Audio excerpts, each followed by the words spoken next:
The European correspondent for Crux now, Fionn, joins us now live from Barcelona. Appreciate you being with us.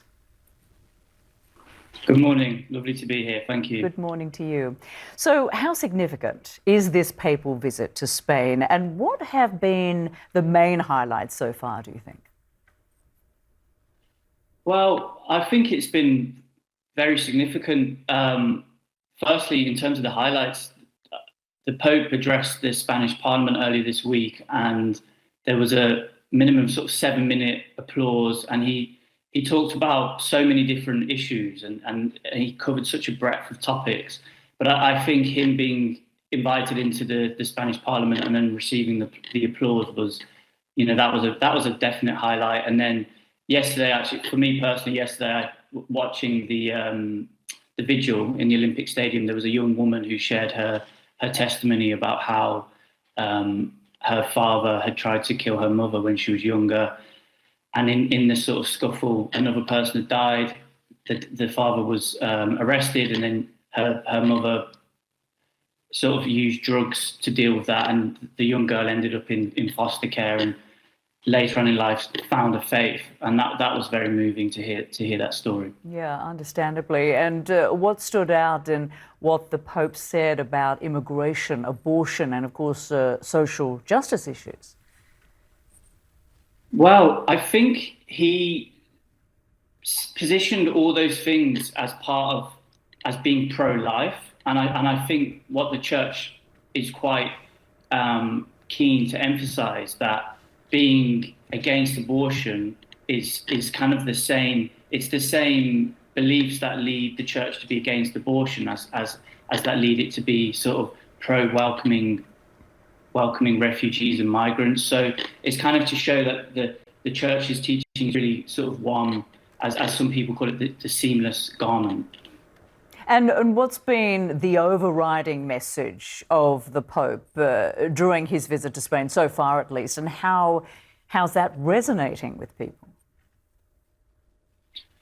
I think the Pope he's obviously talked about loads of different things, but I think he's been really keen to preach a message that is against polarization, and Spain is quite polarized, as many Western countries are, and he's been really trying to kind of bridge that divide and show that we can take different opinions and we can have different opinions, but we shouldn't denigrate into sort of personal humiliation, and the language we use when we disagree with one another is really important, and just to show that the Church can be a symbol of unity.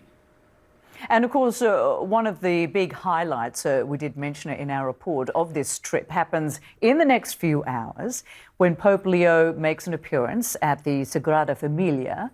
Talk to us about the significance of this. Well, firstly, it's 100 years today since Gaudí died, so there's that aspect, and as Christopher said, the Tower of Jesus isn't. The completion of the Tower of Jesus means the Sagrada Familia is now the tallest church in the world.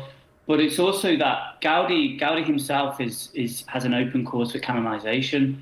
So I think the fact that there's a potential saint, Catholic saint, who's made this incredible building that people from all over the world come to see, I think that is very significant. And the Church has always been a patron of the arts. And of course, so it's kind of just right. Sorry. No, please continue. Well, it's just to show that I think that the Sagrada Familia can be viewed in that history. Right, and of course we saw all of those crowds. I mean, are you getting any sense of how people are responding to Pope Leo, still considered a new pope in this early stage?